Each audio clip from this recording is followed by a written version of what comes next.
This is not a drill. The Wyatts Sicks could be on the verge of collapsing right when they've finally conquered WWE Smackdown as team champions. That's right. The same dark, twisted family that terrorized the roster, the same faction that made us believe they were untouchable, is now surrounded by whispers, rumors, and very real signs that the end might be closer than anyone wants to admit. If you think this is just dirt sheet gossip, think again.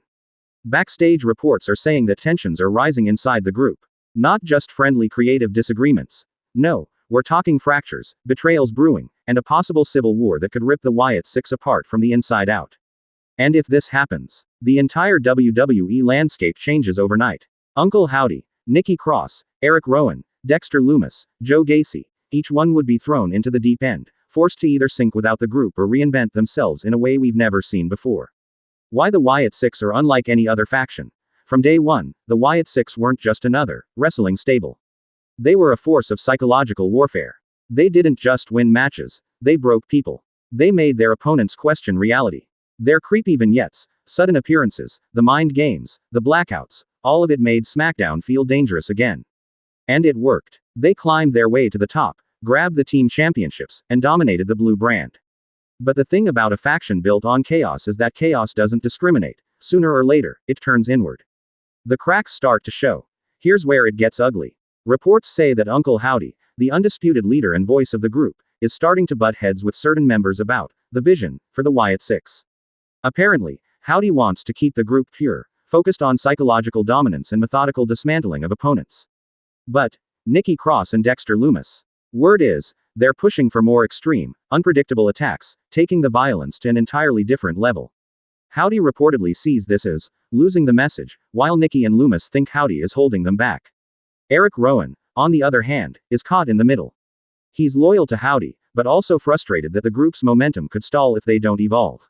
And then there's Joe Gacy, the wild card. Some say he's secretly been meeting with WWE management to pitch himself as the next leader of the Wyatt Sicks if Howdy steps aside. What a split could look like. Let's be real, if the Wyatt Sicks implode, it won't be a clean break. No hugs, no handshakes. This would be brutal. Imagine Howdy versus Gacy in a leader versus leader war. Nikki Cross aligning with Lumis for an even darker, more sadistic partnership. Rowan forced to choose a side while his own career is on the line. The Wyatt Sicks' identity is built on unity in darkness. If that unity dies, they'll turn that darkness on each other. And WWE will milk every ounce of that chaos on TV.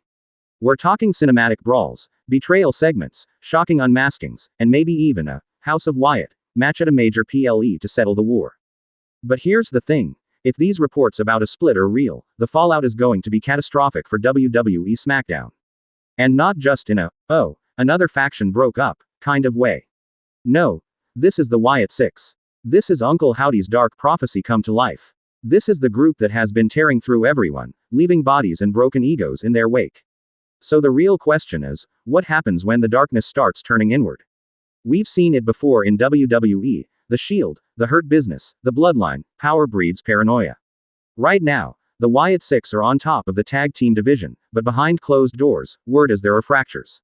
Not visible cracks, yet. But the way insiders are talking, there's tension. Let's start with Uncle Howdy. He's the heartbeat of the group, or maybe the lack of a heartbeat, depending on how you look at him. The mastermind, the manipulator, the one pulling the strings. Without him, the Wyatt Sicks might not even exist. But here's the dangerous part. When you build a group around one figure, everyone else becomes disposable in their eyes. And Uncle Howdy is exactly the type to cut loose anyone who's outlived their purpose. If a breakup happens, you have to wonder, would Uncle Howdy see it coming and orchestrate it himself? Or would he be blindsided by his own monsters turning on him? Because let's be real, Erick Rowan doesn't exactly have the patience of a saint. This is a guy who's been an enforcer, a follower, but deep down, he knows he's got the size and intimidation factor to run things on his own. And then there's Nikki Cross. You wanna talk about unpredictability. She's the ticking time bomb in this whole equation. She's loyal until she's not. She thrives in chaos. If she feels overlooked, if she feels Uncle Howdy is favoring someone else, she's the type to burn the whole house down just to prove a point. Imagine Nikki deciding that she should be the face of the Wyatt Sicks, or worse, deciding that the Wyatt Sicks don't deserve to exist anymore. Dexter Lumis. Now that's where things get complicated. The silent assassin of the group. Doesn't talk, doesn't explain, just acts. If there's tension between members, Dexter isn't going to play mediator. he's going to pick a side, and when he picks a side, someone's going to end up unconscious. And Joe Gacy, the wild card visionary. He's not as physically intimidating as Rowan or Lumis, but he's manipulative in his own right. There's been talk that Gacy has been quietly planting seeds of doubt in certain members, whispering about leadership changes, whispering about the next evolution of the Wyatts Sicks. That's dangerous. Because when you get multiple manipulators under one roof, eventually, one tries to outmaneuver the other. Now, if this breakup really goes down, here's what we could be looking at. Scenario 1. Uncle Howdy keeps Rowan by his side as his muscle, cuts Nikki, Dexter, and Gacy loose, and rebuilds with new members. Scenario 2. Nikki and Gacy form their own splinter faction, taking Dexter with them, leaving Howdy and Rowan vulnerable. Scenario 3. Total implosion. Everyone for themselves. Tag titles vacated. SmackDown left in chaos. And honestly, the total implosion scenario is the one that would hurt the most but also create the biggest ratings spike. Because let's face it, WWE thrives on drama, and a Wyatt Sicks civil war. That's must-see TV. We'll get into exactly how each member's career could change after the split. And trust me, some of them could end up skyrocketing, while others could vanish completely. But then came the next shocking chapter. SmackDown. 2 weeks later, and Nikki Cross wasn't just distant anymore, she was missing. The Wyatt Sicks entered for their 6-man tag title defense, without her. Commentary barely mentioned it, like they were afraid to speak the truth. Uncle Howdy kept his head down, Joe Gacy smiled way too much, and Dexter Lumis. He looked almost relieved. Midway through the match, the Titantron flickers, static, and then we see Nikki, alone, somewhere dark, whispering. They've forgotten the truth. I'm not staying. Her face was pale, her hands were trembling, but there was this defiance in her voice.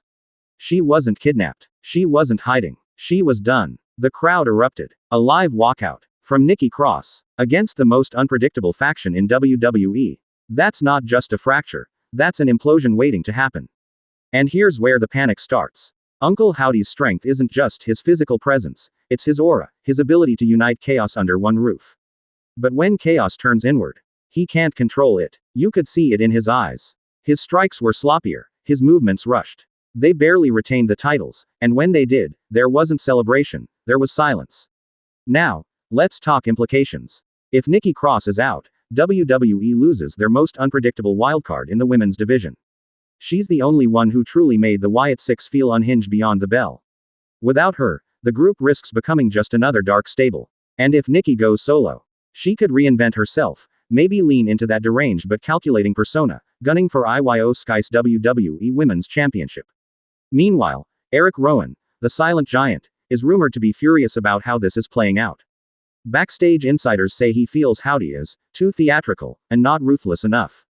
That's dangerous talk. When a powerhouse starts doubting the leader, we all know what happens.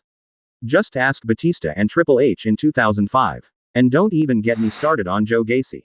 The man thrives in disorder, but if this split happens, he could morph into the most dangerous free agent on the roster, a twisted, manipulative talker who thrives in exploiting other wrestlers' weaknesses. Imagine him targeting a solo Uncle Howdy, exposing every insecurity in promos that blur the line between fiction and reality. Here's the kicker. Multiple sources claim WWE Creative has been secretly discussing a Wyatt Sicks Civil War storyline that would climax at Survivor Series. 2 sides. Uncle Howdy and Rowan versus Gacy, Lumis, and Nikki. Can you picture that? The promos alone would have fans questioning reality. But, and this is the part that's going to spark the most debate, there's a strong chance WWE might pull the plug entirely on the Wyatt Sicks brand after the breakup.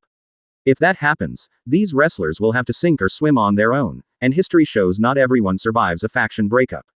The cameras cut back to the ring, and the crowd is still in absolute disbelief over what just went down. Chants of, "You sold out," echo so loud, the production truck struggles to balance the audio feed.